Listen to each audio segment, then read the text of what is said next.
ke soalan ya. Kemudian inilah soalan pertama ya, peribadi.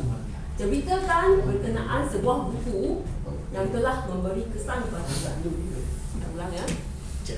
Ceritakan berkenaan sebuah buku yang telah memberi kesan kepada anda.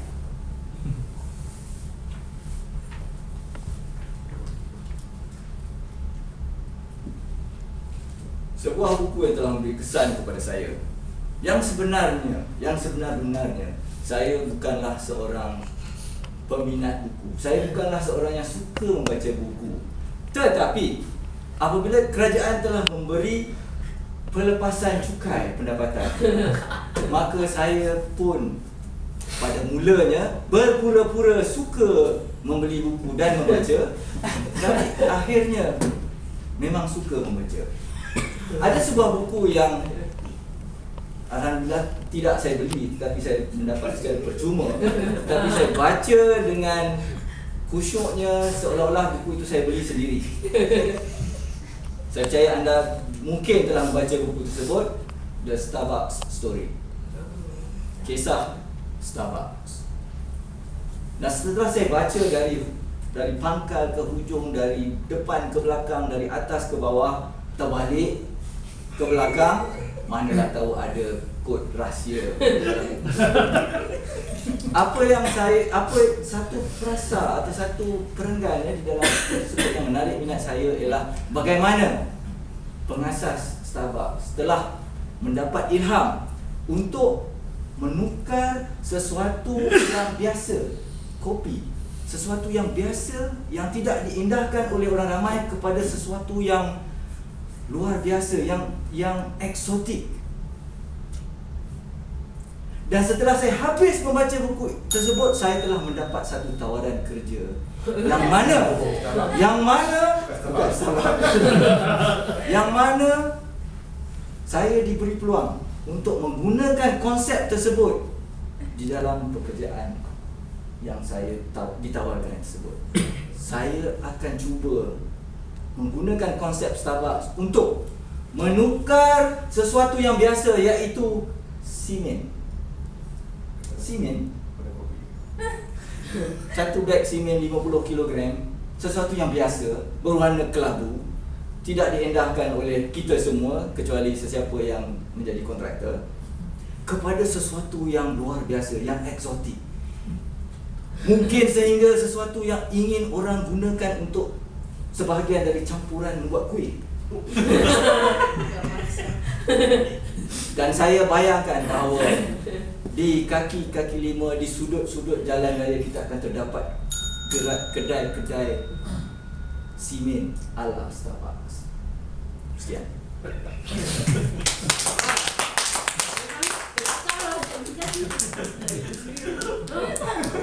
Tapi adalah unsur-unsur pelataran banyak. Hanyalah itu adalah satu kemahiran yang suka untuk pelajari kan.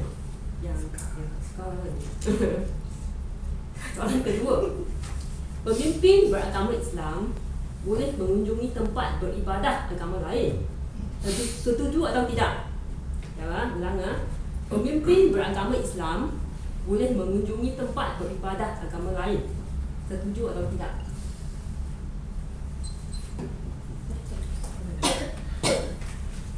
Pemimpin beragama Islam boleh atau tidak mengunjungi tempat-tempat ibadat orang yang bukan beragama Islam?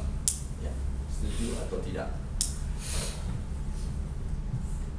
Saya mempunyai seorang pengurusi, bukan saya lah, syarikat saya mempunyai seorang pengurusi yang juga seorang peguam, dan beliau suka sangat bertanya soalan-soalan sebegini, ya atau tidak. Dan apabila kita cuba untuk menjawab tidak secara hitam putih, tidak secara ya atau tidak, tidak secara objektif, beliau akan memotong percakapan kita dan terus menempik ya atau tidak, betul atau salah. Betul. Ya, sebenarnya setiap soalan mempunyai jawapan yang dalam bahasa Inggerisnya kita gunakan it depends. Ia bergantung. Tetapi dalam masalah ini, dalam soalan ini, saya percaya bahawa pemimpin beragama Islam sebagai pemimpin, dia tidak boleh mengecualikan dirinya dari mana-mana bahagian di muka bumi ini. Bagaimanakah untuk menjadi pemimpin jika dia tidak boleh ke tempat-tempat tertentu? Adalah lawak jenaka mengatakan, masakan Tuan Imam akan kita jumpa di dalam disko, masakan kita akan jumpa ketua agama negeri di dalam tempat-tempat yang tidak sepatutnya. Tetapi dalam konteks tertentu, mungkin dalam konteks menjalankan tugas, mungkin beliau cuma lalu dan tertampillah gambarnya di media. Banyak penerangan yang perlu diberi untuk tiap-tiap situasi.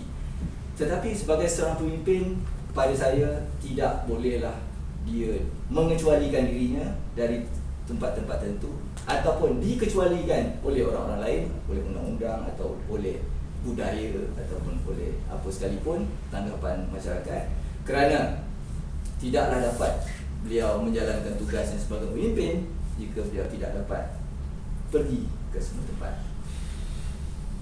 Itulah jawapannya. Soalan yang terakhir, peribahasa kan? Kalau tidak dipecahkan guyung, manakan dapat sagunya? Ulang ya. Kalau tidak dipecahkan guyung, manakan dapat sagunya?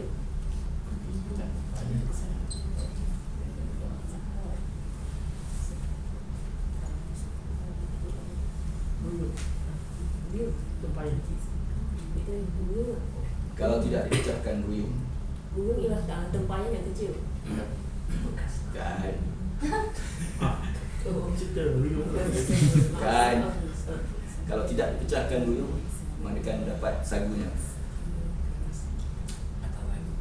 Tuan-tuan terfikir, pernahkah terfikir asal usul segala peribahasa yang ada dalam budaya Melayu yang telah dibukukan setebal ini, yang dipunyai oleh bekas ahli kelab ini? Sepatutnya kita ambil buku tu.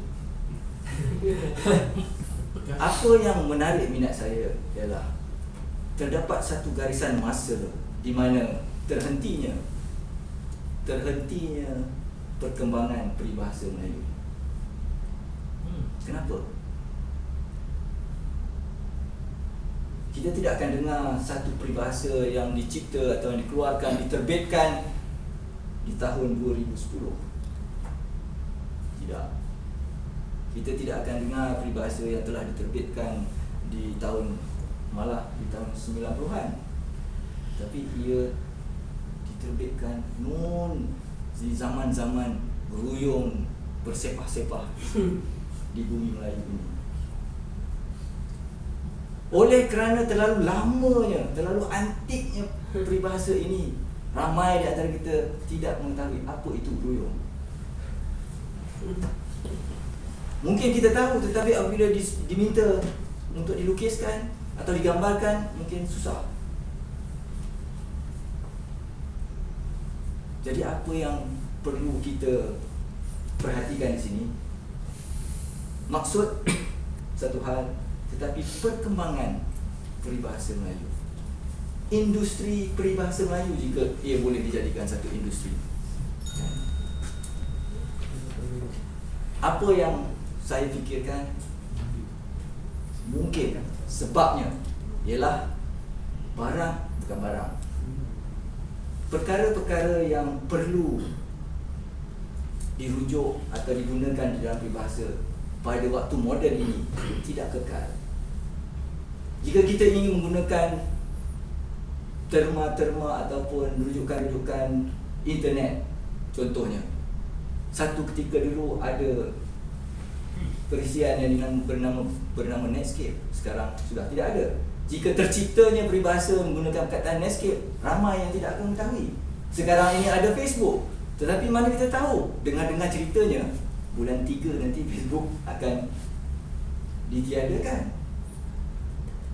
Jadi amatlah perlu untuk peribahasa-peribahasa Melayu menggunakan rujukan-rujukan ataupun kandungan-kandungan alam semula jadi, walaupun alam semula jadi itu akan pupus.